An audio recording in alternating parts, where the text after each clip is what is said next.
안녕하세요. 남자TV 이준석입니다. 저 오늘 인터넷에서 스타벅스 탱크 텀블러 행사에 대해서 전말이 떴다고 합니다. 이게 어떻게 된 일이냐라는 것이 나왔는데 이게 사실인지 아닌지는 알 수 없는데 이제 이런 얘기가 나왔습니다. 결제 라인 10명 있었는데 아무도 모름. 기획자는 2030 여성 5명으로 된 커머스 팀. 탱크 명칭은 스벅 코리아가 아닌 스벅 아시아 퍼시픽 본사가 만들었다. 물탱크를 연상했다고 한다. 땡땡데이 장명은 텀블러 뒤에 데이를 붙이는 방식으로 다른 텀블러도 그렇게 하고 있다. 텀블러 용량 503ml가 박근혜 관련 숫자인지 전혀 몰랐다고. 기획자 여성 5명이 사용한 PC와 SNS에서 일배나 관련 성향 활동이 드러나지 않았다. 사태 터진 직후에도 도대체 왜 그러는 거야? 사태를 인지하지 못할 정도라 의도했다고 보기 힘든다. 가방에 쏙 문구에 라임을 맞춰서 책상에 탁이라는 문구를 만들었다. 4월 16일 세월호 날짜에 진행하는 이벤트는 애초에 4월 20일에 하려고 했는데 행사 측 사정으로 당겨진 것이라 의도가 없었다. 대표까지 결제 라인 10인을 거쳤으나 아무도 문제를 몰랐다고 하네요. 이게 뭐 진실인지 아닌지는 아무도 모르는데 어쨌든 이런 얘기가 돌고 있습니다. 조선일보에서도 뭐 떴죠. 10명 결제 라인이 탱크 못 걸렀다. 급조된 행사고 매출만 신경을 썼다. 이렇게 얘기를 하고 있는데요. 지금 보니까 26일에 자체 조사를 발표했는데 마케팅이 기획 실행되는 동안 사내에서 문제를 제기한 사람이 한 명도 없었다고 하네요. 신세계 그룹은 26일 이 같은 자체 조사를 발표했는데 문제익 이벤트를 기획한 것은 20, 30대 여성 5명으로 된 커머스 팀이었다고 하네요. 그러니까 이게 뭐 알 수가 없는 것이죠. 아니면 이게 꼬리 자르기인지 아무도 알 수가 없는 것이긴 한데 5월 18일이 월요일이어서 이제 그때 한 거다라고 또 얘기가 나오고 있습니다. 사내 메신저들은 뭐야? 왜 이러는 거야? 이렇게 얘기를 하고 있고 이 표현이 어때서라고 사태의 심각성을 깨닫지 못했다고 하네요. 스벅의 허술한 시스템, 탱크, 책상에 탁 표현을 쓰면서도 매출 효과를 고려해서 월요일인 5월 18일을 했겠다. 해당 팀원들 논란 터지자 왜 이러는 거야? 라고 했고 검증 시스템이 마비돼 있다고 하네요. 매출에 매몰된 분위기라고 법무팀 검증을 생략했다고 하는데 탱크데이 이벤트가 4월 3일 텀블러 3종 이름을 딴 판매 행사를 기획했는데 커머스팀 보고 없이 책상에 탁 삽입했다고 하고 손정현 스벅코리아 대표 등을 경질했고 정영진 회장이 직접 나서서 대국민 사과를 했다라고 하고 있습니다. 이에 대해서 사전 모의 고의성을 특정할 단서를 찾지 못했다고 했는데 3명이 휴대전화 제출을 거부해서 포렌식 조사에 한계가 있었다라고 해서 뭐 알 수가 없긴 하네요. 향후 경찰 조사에서 고의성 여부가 입증될 경우에 임직원에 대해서 민형사상 책임을 묻겠다고 했습니다. 세월호 참사 이전인 2013년에도 4월 16일에 행사를 한 적이 있고 뭐 여러 가지로 어쨌든 사건이 일어나고 있습니다. 이에 대해서 여러 가지 누리꾼들이 한동훈은 기업의 경영진이 잘못된 결정을 하면 시장이 응징하는 것이 대한민국 시스템입니다. 대통령과 공무원들이 공권력을 동원해서 너 잘 걸렸다 식으로 기업을 응징하는 것은 대한민국 시스템을 무너뜨리는 것입니다. 이재명 민주당의 주적은 북한이 아니라 스타벅스입니까?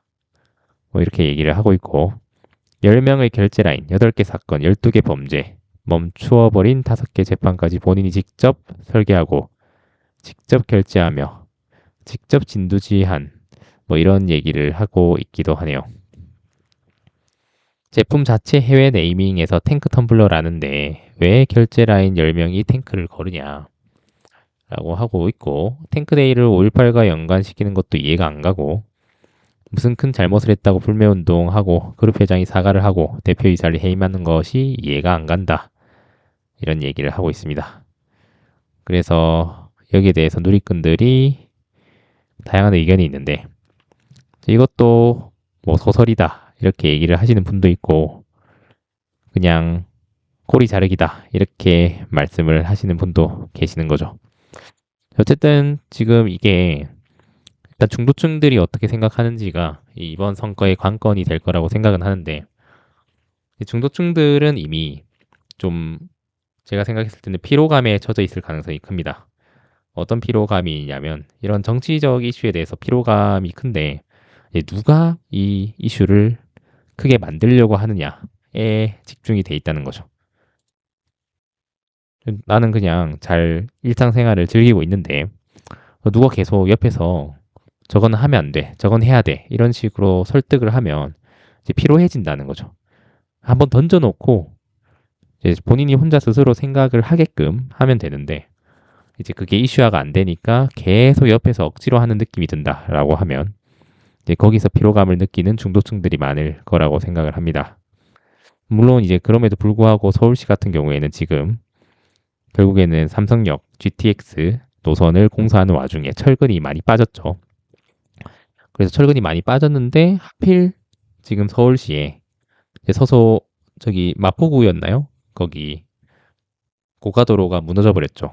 이런 사건이 있으면서 서울시 같은 경우에는 어떻게 될지 모르겠긴 한데 서울 시민들의 생각은 조금 다를 수도 있습니다. 왜냐하면은 본인들이 직접 사는 공간에서 이런 시설들이 무너지거나 도로가 무너진다거나 이렇게 되면은 안전에 대한 문제점을 제기할 수가 있기 때문에 서울 시민들 같은 경우는 어떻게 될지 모르겠지만 다른 곳 같은 경우에는 이제 대구만 하더라도 갑자기 원래는 민주당이 우세했었는데 갑자기 또 바뀌어 버렸죠. 그래서 중도층들이 어떻게 반응할지는 그 지역에 살고 있는 주민들이 얼마나 본인의 삶과 밀접한 영향이 있는지를 보시면 될 것 같습니다.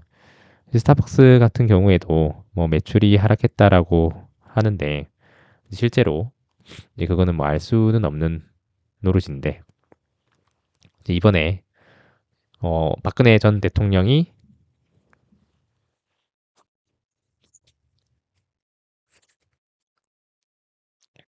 유세를 도우는 거냐 안 도우는 거냐 알 수는 없지만 본인이 유세차에 올라가진 않는다고 얘기는 하는데 그렇게 돌아다니는 것 자체가 이미 유세랑 거의 다를 바가 없는 거긴 하죠.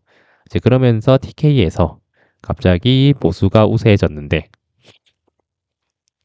이제 그 이해는 어떻게 될지는 사실은 의문입니다. 이제 PK 같은 경우에는 한동훈 후보가 지금 치고 올라왔죠.